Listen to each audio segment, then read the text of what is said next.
वहां पर बैठ के भगवान का पूजन करना चाहिए। भगवान कहते हैं जितनी वनस्पति हैं, पेड़ हैं, पौधे हैं, नदी है, नाले हैं, ये सब भगवान की जो है मनुष्य के लिए जो है वरदान है। जिस जहाँ नदी है, नदी क्या है, जल बहती है, और जल से तो संसार की सृष्टि हरा भरा है, पृथ्वी पूरी हरी भरी बनी हुई है। अगर जल ना हो पूरी पृथ्वी सूख जाएगी, सारा पर्यावरण सूख जाएगा, वनस्पतियां सारी सूख जाएंगी, फिर क्या होगा, मनुष्य रहने योग्य नहीं होगा। इसलिए नदी प्रेरणा स्रोत है, जीवन दायिनी है, प्राणदायिनी है। नदी के तट पे पूजा कर रहे हैं, इसलिए यहाँ पर एकांत शांति है, कल कल निर्मल जल यहाँ पर है। तभी तो हम नदी की पूजा करते हैं, गंगा मैया, यमुना मैया, है ना। हम तो कितने भाग्यशाली हैं, गंगा और यमुना के बीच में बैठे, है ना। पूरब में गंगा जी, पश्चिम में यमुना जी, उसके बीच में मध्य में बैठे। इसी प्रकार से कहते हैं बहुत सारी नदी, कावेरी हैं, गोदावरी हैं, सरयू हैं, बहुत सारी पूजनीय है नदियाँ, हम पूजा करते हैं। और शास्त्र में कहा है कि कभी भी गंदगी ले जाकर जल में प्रवाहित मत करो। पहले से ऋषि मुनि ने, संतों ने कह दिया है, जिस नदी में हम पूजा करते हैं, चाहे उस नदी की पूजा ना भी होती हो, तो बहते हुए जल में कभी गंदगी ले जाकर डालना नहीं चाहिए। अब होता क्या है कि पूजन के बाद फिर पंडित से पूछते हैं, पंडित जी क्या करें? एक ही शब्द निकलता है ब्राह्मण के मुंह से कि प्रवाहित कर दो, एक ही शब्द निकलता, प्रवाहित कर दो। अब प्रवाहित तो करना है। जैसे मैं पूजन समापन किया, पूजन समाप्त होते ही तुरंत जब हम पूजन समाप्त करते हैं तो भगवान बोलते हैं, एक मंत्र आता है, गच्छ गच्छ सुरश्रेष्ठ स्वस्थाने परमेश्वर मंत्र बोलते हैं ना, पूरा मंत्र बोल देते हैं, तो देवता लोग उठ के चले जाते हैं यहाँ से। पूजन समापन हुई, आरती समापन हुई, गच्छ गच्छ बोल दिया, भगवान चले जाते हैं। तो उसके बाद तुरंत पूजन की जितनी सामग्री है, जैसे पुष्प इत्यादि, अक्षत इत्यादि, चावल इत्यादि, सब जल प्रवाहित कर दो, उससे जल दूषित नहीं होगा। लेकिन हम लोग करते क्या है, पूजन किया आज और एक हफ्ते तक पन्नी में भर के रख जाते हैं, वो सड़ जाता है, गल जाता है, तब ले डालते हैं नदी में। वो बिल्कुल गलत है, उससे पाप बढ़ जाता है। जिस प्रकार से भोजन बनने के बाद हमें तुरंत भोजन चाहिए। 12 बज गया तो बोला कि शाम हो गया भोजन का, पंडित ने लेट कर दिया, तो 12 बजे रोटी का टाइम था, लेट कर दिया पंडित ने, लेट आया पंडित, ये कर दिया। अब खाने की हो रही है, लेकिन उसी प्रकार से प्रवाहित तुरंत करो, पहले प्रवाहित करो, भोजन बाद में करो। तो इसलिए कोई नदी दूषित नहीं होगी, कोई गंदगी नहीं होगी, क्योंकि सब पुष्प ताजे हैं, चावल के दाने पर ताजे हैं, उसमें मछलियां हैं, अन्य पशु पक्षी इत्यादि हैं, वो खाएंगे। पुष्प से जो है जल निर्मल सुगंधित हो जाएगा। लेकिन सड़ने गलने के बाद नदी में नहीं डालना चाहिए। जिनके पास में भूमि पर्याप्त मात्रा में हो, एक किनारे में खोद करके गड्ढा बना लो, वहीं पर सारी पूजन की सामग्री डाल करके ऊपर से मिट्टी से ढक दो। सारी सामग्री, पूजन जितनी सामग्री हैं, फल हैं, सड़े गले फल हैं, पुष्प इत्यादि हैं, अनाज दाने इत्यादि हैं, अन्य सामग्री है, पत्ती इत्यादि है, सब डाल दो पूजन। जब हमारे पूजन स्थान में हमारे फोटो पुरानी हो जाते हैं, है ना, या मूर्तियां पुरानी हो गई या खंडित हो गई इत्यादि हो जाती है, तो वो नहीं, उनको कहाँ डालना चाहिए, उनको विसर्जन करनी चाहिए, लेकिन नदियों में नहीं।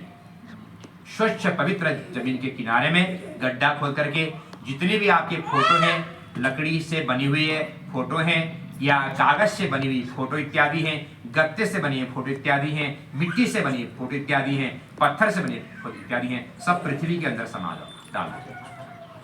कांच है, कांच को अलग निकाल करके कबाड़ी को दे दो। अगर आपके फ्रेम में कांच लगा हुआ है, उसको अलग निकाल लो, कबाड़ी को दे दो। लकड़ी है, उसको जला दो, लकड़ी को जला दो, कांच को कबाड़ी को दे दो, और आपकी जितनी भी है आपके कागज इत्यादि के सब वो कर दो।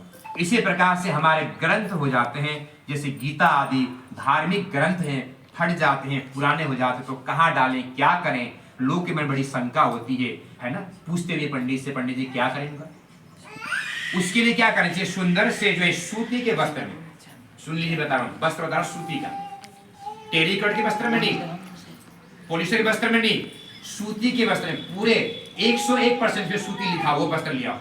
बड़ा महंगा है, 1 मीटर कम से कम 70 से 100 मीटर है। 1 मीटर कपड़ा सूती का 70 रुपए या 80 या 100 रुपए पड़ेगा, और टेरिकॉट का 30 रुपए मिल जाएगा। और पूजा वाले दुकान में जाओ, बोले पूजा में यही चलता है, और देते हैं टेरिकॉट का देते हैं। वो टेरिकॉट किसी भी काम का नहीं, कोई पहनता भी नहीं है। गर्मी में पहनोगे शरीर में जलन होती है, सर्दी में पहनोगे ठंड लगेगी, इसलिए वस्त्र हमेशा सूती के पहनना चाहिए और भगवान को भी सूती के वस्त्र ही चढ़ाना चाहिए। चढ़ाने की सामर्थ्य हो तो, नहीं तो धागा चढ़ा दो, लेकिन मत चढ़ाओ। सूती का वस्त्र ले आओ, आपके जितने भी ग्रंथ पुराने हो गए, फट गए, उसमें लपेटो। 1-1.5 फुट गड्ढा, जमीन अगर है आपके पास में, अपनी जमीन है तो गड्ढा करके उसको अंदर सम्मान के हाथ में रखना, तो मिट्टी से ढक दो, वहीं अंदर समा गए। नहीं है जगह तो नदी के तट पे चले जाओ, एकांत समय, और 1.5-2 फुट गहरा खोद लो, पानी के अंदर नहीं, किनारे में, और उसको डाल दो, बंद कर दो, पूरे सूती वस्त्र में लपेट दो। इस प्रकार से उनको ससम्मान जो है समाधि दे देनी चाहिए। नियम ये है। अब कई को ज्ञान है, कई को ज्ञान नहीं है, फिर क्या करते हैं, इकट्ठा किसी मंदिर में जाकर इकट्ठा कर लेंगे, किसी पीपल में इकट्ठा कर लेंगे। नहीं, किसी मंदिर में ले जाकर पुराने नहीं रखने हैं, किसी मंदिर में ले जाकर खंडित चीजें रखनी है, किसी मंदिर में जाकर अपने घर के कोई सामान नहीं रखना, नहीं रखना, कुछ भी नहीं रखना मंदिर में। केवल सामर्थ्य हो मंदिर में तो रुपया 2, 5, 10 चढ़ा दो, नहीं है तो प्रणाम कर दो, लेकिन मंदिर में ले जाकर कोई भी वस्तु रखनी नहीं है। किसी मंदिर में, किसी पीपल के जड़ में नहीं रखना। ये इनको इस प्रकार उनको जो है समाहित कर देना चाहिए। ये मनुष्य को ज्ञान आना चाहिए। ऋषियों, इसी प्रकार से तब एकांत स्थान प्रलय नदी की आगे पूजा करना होगा। पूछा किसने? साधु बनिया ने। राजा बता रहा है इससे क्या होगा, मनुष्य के मन में जैसी भावना उसकी होगी सारी भगवान इच्छा पूर्ति कर देंगे। तो साधु बनिया संतान से दुखी था, कथा सुन लिया, पूजन करने से संतान होंगे, प्रसन्न होकर घर में आया। उसकी पत्नी का नाम है लीलावती। अपनी पत्नी को पूजन के बारे में बताया कि संतान भी होंगी पूजा करने से। प्रसाद में खा के आया हूँ, प्रसाद लो। पत्नी को प्रसाद दिया, पति पत्नी ने संकल्प लिया, भगवान प्रसन्न हुए। 10 माह में कन्या का जन्म हुआ और लड़की का नाम संस्कार किया गया, नाम रखा गया कलावती। घर में जो है उन्होंने बहुत भंडारा उत्सव और खुशियां मनाई, क्योंकि जब संतान हो जाए तो सब यही करते हैं, उन्होंने भी किया। लेकिन पूजन करने की बारी आई तो साधु बनिया कहता है पूजन के लिए पैसे नहीं है, क्योंकि सब जानते हैं पूजन के लिए पैसे निकलते नहीं है, बड़ा कष्ट होता है। जब किसी मंदिर में जाते हैं तो जेब में सबसे छोटा सिक्का जो होता है वही निकलता है भगवान के चढ़ाने के लिए। तो मनुष्य का भी क्या करें, क्योंकि अगर बड़ा चढ़ाएगा तो जितना ज्यादा चढ़ाएगा उतना अधिक मिलेगा,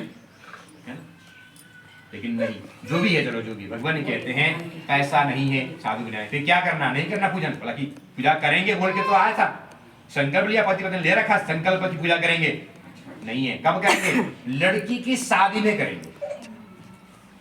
समय बीतता गया, लड़की जवान हुई, वैसे पुत्र से लड़की की शादी भी कर दी, फिर नाच गान धूम धड़ाका कैसे मिलता था, कैसे होगा। और फिर पूजा करना भूल गए, फिर पूजा भगवान थोड़ी याद आते उस समय शादी ब्याह तो भगवान याद आते ही, उस समय तो याद आते हैं कौन? अपने इष्ट मित्र बंधु बांधव याद आते हैं, किसको बुलाएं, कैसा खाएं, कैसे पहने, कैसा पहनाएं, है ना, ये याद आता है। उन्होंने भी ऐसा ही किया। अब चोरी का झूठा आरोप, दोनों जवाई ससुर विदेश गए थे, जेल के अंदर चोरी के आरोप में, घर बेटी माँ बेटी थी, अच्छा खाया, पैसे सब खत्म हो गए, बचा कुचा चोर चुरा कर ले गए। अब दुख में जीवन यापन कर रही है। लड़की किसी के यहाँ चली गई, ऐसी कथा और कथा सुन किया, प्रसाद बंदा खाई, सायंकाल में भंडारा भोजन करके विलंब से आई, माँ ने डांटा। तो बेटी माँ को प्रसाद दे रही खाने, माँ ने खाया, माँ को याद आई वो बात है संकल्प की, जब लड़की का जन्म नहीं हुआ था तब लिया संकल्प, याद आया। अब माँ और बेटी ने अगले दिन छोटी सी पूजन किया। उस पूजन से भगवान प्रसन्न हुए और उनकी पतियों को जेल से छुटकारा मिला। भगवान एक बार बोले